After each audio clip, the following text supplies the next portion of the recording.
Good afternoon to all student. आज हम हमारी यूनिट सेकंड स्टार्ट करेंगे जिसका पहला चैप्टर है माइक्रो इनकैप्सुलेशन। माइक्रो इनकैप्सुलेशन नाम से पता चल रहा है कि एनकैप्सुलेशन मतलब जिसमें हम क्या करते हैं कि जो बहुत ही स्मॉल अमाउंट ऑफ ड्रग है उसको कैप्सुलेटेड करते हैं।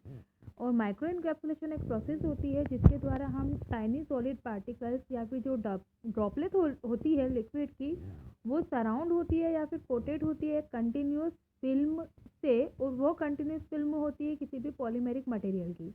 और ये पॉलीमेरिक मटेरियल जो ड्रग पार्टिकल्स से है, टाइनी ड्रग पार्टिकल्स या ड्रॉपलेट है, इनको कवर करके प्रोड्यूस करता है कैप्सूल किसी भी माइक्रोमीटर या फिर मिलीमीटर की रेंज के अंदर।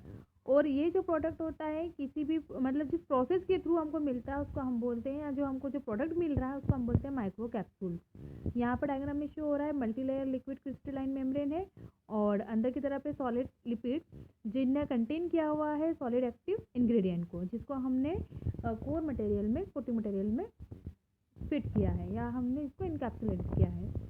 नेक्स्ट है हमारा माइक्रो कैप्सूल। माइक्रो कैप्सूल हमको यहाँ पे दिख रहा है, ये माइक्रो कैप्सूल्स होते हैं जो ब्लड स्ट्रीम में है और ये माइक्रोस्कोपिक व्यू है माइक्रोस्फेयर का। नेक्स्ट है हमारा एडवांटेजेस।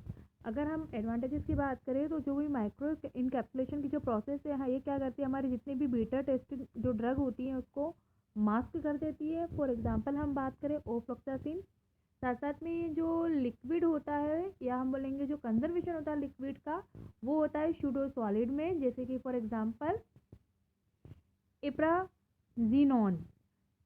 नेक्स्ट हम क्या करते हैं, जो हमारे ड्रग पार्टिकल्स होती है उसको हम एनवायरमेंट प्रोटेक्शन प्रोवाइड कर सकते हैं, जैसे कि विटामिन ए पल्मिटेट। हम हाइग्रोस्कोपिसिटी को रिड्यूस कर सकते हैं लाइक NaCl।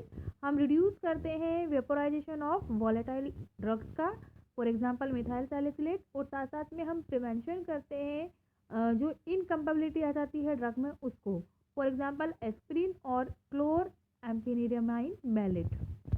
नेक्स्ट है हमारा डिसएडवांटेजेस। क्योंकि हम सभी को पता है कि अगर कुछ चीज़ या कुछ भी प्रोडक्ट है जिसका अगर कुछ एडवांटेजेस होते हैं तो उसके कुछ डिसएडवांटेजेस भी होते हैं। तो डिसएडवांटेजेस ये होता है कि इसमें जो कोर और शेल मटेरियल होता है उनके बीच में ये पॉसिबल हो सकता है कि कोई भी क्रॉस रिएक्शन हो जाए, या फिर हम इससे जो डिफ़िकल्ट होता है हमको एक कंटिन्यूस और यूनिफॉर्म फील प्रोड्यूस करना। सेल्फ लाइफ जो होती है हाइग्रोस्कोपिक ड्रग की वो रिड्यूस हो जाती है। और हमको इसको बनाने का जो हमारी टेक्निक के थ्रू जो बनाते हैं तो हम इसके जो बोलेंगे कॉस्ट जो होता है वो बहुत ज़्यादा हो जाता है। और इन माइक्रो कैप्सूल्स को बनाने के लिए हमको बहुत ज़्यादा स्किल और नॉलेज की रिक्वायरमेंट होती है। नेक्स्ट है हमारा mechanism of drug release. Micro encapsulation के थ्रू हमारी ड्रग कैसे रिलीज होती है। तो सबसे पहले हमारी ये ड्रग होती है उसका डिग्रेडेशन होता है कंट्रोल्ड मोनोलिथिक सिस्टम से। नेक्स्ट डिफ्यूज़न होता है कंट्रोल मोनोलिथिक सिस्टम से, या फिर डिफ्यूज़न होता है कंट्रोल रिजर्वायर सिस्टम से, या फिर इरोजन। तो ये प्रोसेस होती है जिसके थ्रू हमारी ड्रग जो होती है वो रिलीज़ हो जाती है। तो यहाँ पर डिग्रेडेशन हो रहा है, नेक्स्ट डिफ्यूज़न हो रहा है, या हम बोलेंगे जो हमारा रिजर्वायर सिस्टम है उसका डिफ्यूज़न हो रहा है और इरोजन हो रहा है। तो इन सभी प्रोसेस के थ्रू हमारी ड्रग रिलीज़ हो जाती है। अब सबसे पहले हम बात करें डिग्रेडेशन कंट्रोल मोनोलिथिक की, तो यहाँ पर जो ड्रग रिलीज होती है डिग्रेडेशन या फिर मैट्रिक्स जो होती है उस मैट्रिक्स के डिग्रेडेशन से ड्रग रिलीज होती है। नेक्स्ट हम डिफ्यूजन की बात करें तो यहाँ पर हमारा जो मैट्रिक्स का डिग्रेडेशन होता है और ये जो ड्रग रिलीज होती है एक डिफ्यूजन के थ्रू होती है, और डिफ्यूजन के बाद में वहाँ पर मैट्रिक्स का डिग्रेडेशन हो जाता है। डिफ्यूजन कंट्रोल रिजर्वायर, तो यहाँ पर जो ड्रग होती है जो कैप्सूल के थ्रू डिफ्यूज होती है देन दैट कंट्रोलिंग मेम्ब्रेन, जिसको हम क्या बोलते हैं, जिसको वो कंट्रोलिंग मेम्ब्रेन को इरोड कर देती है। इरोजन ये पीएच या फिर किसी भी एंजाइमेटिक हाइड्रोलिसिस के कारण होता है। नेक्स्ट हम क्लासिफिकेशन की बात करें तो हमारा जो माइक्रो कैप्सूल्स होते हैं वो मोनोन्यूक्लियर होते हैं, पॉलीन्यूक्लियर होते हैं, मैट्रिक्स टाइप होता है, और मोनोन्यूक्लियर होते हैं जिसमें मल्टीपल शेल्स प्रेजेंट होती है। अगर हम मटेरियल की बात करें कि कौन कौन से मटेरियल फॉर्मेशन में इन्वॉल्व होते हैं, तो कोर मटेरियल और कोटिंग मटेरियल, दो टाइप के मटेरियल यूज होते हैं।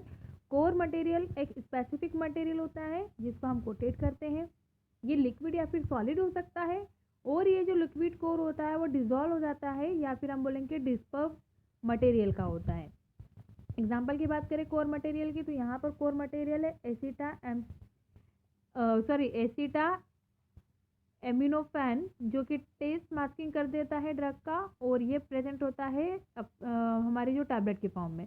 नेक्स्ट है पोटेशियम क्लोराइड, ये रिड्यूस करता है गैस्ट्रिक इरिटेशन को और ये कैप्सूल के फॉर्म में प्रेजेंट होता है। नेक्स्ट है आइसोसोर्बाइड डाइनाइट्रेट, तो ये सस्टेन रिलीज प्रिपरेशन होती है और ये कैप्सूल के फॉर्म में डोसेज फॉर्म में अवेलेबल होता है। कोटिंग मटेरियल एक इनर्ट सब्सटेंस होता है जो कि कोट कर देता है कोर मटेरियल को डिजायर्ड थिकनेस के थ्रू। अब कंपोजिशन की बात करें यहाँ पर तो इनर्ट पॉलीमर होते हैं, प्लास्टिसाइजर होते हैं। प्लास्टिसाइजर के एग्जांपल की बात करें तो यह ट्राई इथाइल सिट्रेट या फिर ग्लिसरीन होता है। सॉल्वेंट में यहाँ पर वाटर या फिर साइक्लोहेक्सेन होता है और को सॉल्वेंट में ग्लिसरॉल और सॉर्बिटॉल होता है। एग्जाम्पल की बात करें तो वाटर सोल्यूबल रेजिन, यहाँ पर दो कैटेगरी दी हुई है। कैटेगरी में वाटर सोल्यूबल रेजिन है जिसके एग्जाम्पल है जिलेटिन और पीवीपी। पीवी का फुल फॉर्म होता है पॉलीफिनाइल पायरोलिडोन। और नेक्स्ट है हमारा वाटर इनसॉल्युबल रेजिन जिसके एग्जाम्पल है इथाइल सेलुलोज और पॉली इथाइलिन। वैक्सीज और लिपिड जिसमें एग्जाम्पल है पैराफिन, कार्नोबा और बीज वैक्स। एंट्रिक रेजिन जिसमें एग्जाम्पल है शिलेक और जेन। टेक्निक्स की बात करें तो यहाँ पर हमारे माइक्रो कैप्सूल्स को बनाने में डिफरेंट टाइप की टेक्निक्स यूज होती हैं, फिजिकल मेथड और केमिकल मेथड। फिजिकल मेथड में हमारी फर्स्ट मेथड होती है air suspension, pan coating, coacervation, face separation, multi orifice centrifugal process, spray drying या फिर spray congealing, fluidized bed technique. और केमिकल मेथड में सॉल्वेंट इवापोरेशन, पॉलीमराइजेशन। और पॉलीमराइजेशन वापस से कैटेगराइज होती है इंटरफिशियल पॉलीमराइजेशन और इन सिटू पॉलीमराइजेशन में। अब हम यहाँ पर एयर सस्पेंशन टेक्निक की बात करें तो यहाँ पर हमको एक इक्विपमेंट की यूज़ होती है जिसे हम बोलते हैं वुस्टेड मेथड। अब वुस्टेड एप्लीकेशन इसी हम इसको वुस्टेड मेथड भी बोल सकते हैं। अब हम यहाँ पर हम क्या करते हैं कि जो कोटिंग चैम्बर होता है उसके अंदर हम पार्टिकल को सस्पेंड कर देते हैं अपवर्ड मूविंग एयर स्ट्रीम में। और उसके बाद हम क्या करते हैं जो कोटिंग मटेरियल होता है वो एयर सस्पेंडेड पार्टिकल पे हम स्प्रे करते हैं। और स्प्रे करने के बाद ये जो प्रोसेस होती है साइक्लिक प्रोसेस होती है जिसको हम क्या करते हैं रिपीट करते हैं जब तक कि हमको, या हम बोलेंगे कि जब तक हमारा माइक्रो एनकैप्सुलेशन का जो हमारा पर्पस है वो कंप्लीट नहीं हो जाता जब तक हम इस साइकिल को रिपीटेड करते रहते हैं। और जो एयर स्ट्रीम होती है वो हमारे जो प्रोडक्ट को ड्राई करती है।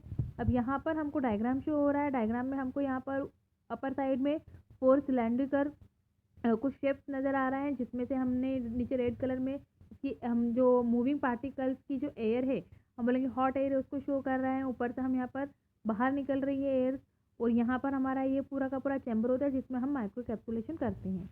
एडवांटेजेस की बात करें तो यहाँ पर बहुत सारे कोटिंग मटेरियल भी हम यूज़ कर सकते हैं और इसकी कैपेसिटी जो होती है बहुत ज़्यादा होती है, मतलब ज़्यादा अमाउंट में हम यहाँ पर माइक्रो कैप्सूल्स बना सकते हैं।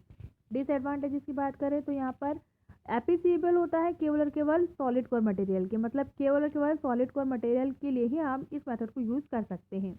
और यहाँ पर हमारे जो पार्टिकल्स होते हैं वो एल्गोमराइजेशन हो जाता है, हो सकता है कि आपस में जो पार्टिकल्स है वो एक दूसरे से चिपक जाए। नेक्स्ट होता है हमारा पेन कोटिंग। पेन कोटिंग में सिंपल हमारा एक पेन होता है जिसमें एक होलो स्ट्रक्चर होता है जिसके अंदर हम कोटिंग मटेरियल को डाल देते हैं। अब यहाँ पर जो पार्टिकल्स होता है वो टम्बल्ड होते हैं पेन में। जब हम क्या करते हैं कोटिंग मटेरियल को अप्लाई करते हैं स्लोली सॉल्यूशन के फॉर्म में, या फिर हम क्या करते हैं इसमें ऑटोमेट स्प्रे कर देते हैं कोर में। और उसके बाद हम कोटिंग सॉल्वेंट को रिमूव करते हैं, वहाँ में एयर इसमें पास कराते हैं जो भी कोटेड मटेरियल होता है, या फिर हम यहाँ पर डस्टिंग करा देते हैं टॉक के साथ में, टाल्क के साथ में। नेक्स्ट हम बात करें यहाँ पर तो जो मेडिकामेंट होता है हम जिसको कोटेड करना है उसको हम नॉन पैरेलल शुगर सीड्स में कोटेड के ऊपर कोटेड कराते हैं और उसके बाद हम उसको कोटेड कराते हैं पॉलीमर की। यहाँ पर एडवांटेजेस है कि ये लार्जर पार्टिकल के लिए यूज़ होती है और सस्टेनेबल प्रिपरेशन हम इससे बनाते हैं। डिसएडवांटेजेस इसकी ये है कि ये टाइम कंज्यूमिंग होती है और उसमें हाई मटेरियल लॉस होता है। नेक्स्ट हमारी मेथड है कोएजर्वेशन एंड फेस सेपरेशन। अब ये सिंपल प्रोसेस होती है हमारी कोएजर्वेशन जिसमें हम क्या करते हैं डीसॉल्वेशन एजेंट रहता है उसको एड करते हैं किस फेस सेपरेशन के लिए। और कॉम्प्लेक्स एजर्वेशन में हम क्या करते हैं कॉम्प्लेक्सेशन कराते हैं दो अपोजिटली चार्ज पॉलीमर्स के बीच में। अब स्टेप की बात करें तो सबसे पहले हम क्या करते हैं इसमें 3 इमिसिबल फेजेस बनाते हैं और इस इमिसिबल फेज के बाद हम क्या करते हैं जो लिक्विड कोटिंग मटेरियल होता है उसको डिपोजिशन कराते हैं कोर मटेरियल के ऊपर और बाद में जो कोटिंग होती है उसका रिजिडाइजेशन होता है। अब यहाँ पर बहुत सारी मेथड होती है जो इमिसिबल फेज बनाने के लिए टेम्परेचर चेंज करते हैं, हम इनकम्पेटिबल पॉलीमर एडिशन करते हैं, नॉन सॉल्वेंट एडिशन करते हैं, सॉल्ट एडिशन करते हैं और पॉलीमर इंटरेक्शन कराते हैं जिसको हम कॉम्प्लेक्स कोएजर्वेशन भी बोल सकते हैं। अब टेम्परेचर चेंज की बात करें तो यहाँ पर एक पॉइंट हमको यहाँ पर शो किया हुआ है इस डायग्राम में, जिसको हम एक्स बोल रहे हैं, तो एक सिंगल फेज को रिप्रेजेंट कर रहा है। और टाइम जो भी फेज बाउंड्री कर्व होती है वह इंडिकेट करती है कि जो टेम्परेचर हो रहा है वो डिक्रीज हो रहा है। अब यहाँ पर दो फेज होती है, एक फेज होती है जिसमें पॉलीमर रिच अमाउंट में होता है, मतलब ज़्यादा अमाउंट में होता है, और दूसरी फेज होती है जिसमें पॉलीमर होता है वो कम अमाउंट में होता है। यहाँ एग्जाम्पल की बात करें तो एन एसिटाइल पेरा अमीनोफिनॉल। नेक्स्ट हमारी नॉन सॉल्वेंट एडिशन। अब यहाँ पर भी हमारा जो लिक्विड होता है वो नॉन सॉल्वेंट होता है किसी भी गिवन पॉलीमर के लिए, जिसको हम जो पॉलीमर की सॉल्यूशन है उसमें ऐड कर रहे हैं, क्योंकि इंड्यूस कराता है फेज सेपरेशन को। जैसे कि हम ऐड कर रहे हैं आइसोप्रोपाइल ईथर को CaB में, जो कि डिजॉल्व हो जाता है मिथाइल इथाइल कीटोन में, जहाँ पर हमारा कोर मटेरियल होता है methyl scopolamine hydrogen bromide. Next हमारा साल्ट एडिशन। साल्ट एडिशन की बात करें तो यहाँ पर सॉल्युबल इनऑर्गेनिक सॉल्ट होते हैं जिसको हम एक्वा सॉल्यूशन जो होता है वाटर सॉल्युबल पॉलीमर का उसमें ऐड करते हैं। एग्जांपल की बात करें तो यहाँ पर हमारा सोडियम सल्फेट। और कोर मटेरियल की बात करें तो यहाँ पर विटामिन होता है इन कॉर्न ऑयल। नेक्स्ट आता है हमारा पॉलीमर पॉलीमर इंटरेक्शन, जिसे हम कॉम्प्लेक्स कोएजर्वेशन भी बोल सकते हैं। अब यहाँ पर भी हमारी स्टेप्स इन्वॉल्व होती हैं। सबसे पहले हम ऑयल इन वाटर टाइप का इमल्शन बनाते हैं। अब ऑयल इन वाटर टाइप का इमल्शन कैसे बनता है हम सभी को पता है। और हम उसके बाद क्या करते हैं, जो कोटिंग होती है उसका फॉर्मेशन करते हैं और फिर उस कोटिंग को स्टेबलाइजेशन करते हैं। अब यहाँ पर हमको एक डायग्राम शो हो रहा है जिसमें हम फीड करा रहे हैं मटेरियल को। उसके बाद हमारा जो ऑपरेशन हो रहा है वो इंडिकेट हो रहा है। फिर हम उसको कूल डाउन कर रहे हैं। कूल डाउन करने के बाद हम जो माइक्रोस्पेस बने हैं, यहाँ पर हमारा साथ में एजिटेशन भी हो रहा है। और उसके बाद हम जो माइक्रोस्पेस बने उसको हम फिल्टर कर लेंगे और फिल्टर करने के बाद हमारे माइक्रोकैप्सूलन को वॉश कर लेंगे। ये हमारी नेक्स्ट मेथड है मल्टी ओरिफिस सेंट्रीफ्यूगल प्रोसेस। अब ये यूटिलाइज करती है सेंट्रीफ्यूगल फोर्स को हर कोर मटेरियल पार्टिकल्स में, जो कि इन्वॉल्व करता है माइक्रो इनकैप्सुलेशन मेम्ब्रेन को। इसके भी कुछ एडवांटेजेस है कि ये इनकैप्सुलेटेड करता है सॉलिड और लिक्विड मटेरियल दोनों को, और साथ साथ में इसकी जो प्रोडक्शन जो रेट होती है वो बहुत ज़्यादा हाई होती है। अब यहाँ पर हमको एक डायग्राम शो किया हुआ है। सबसे पहले ऊपर कोटिंग मटेरियल है और नीचे कोटिंग मेम्ब्रेन है।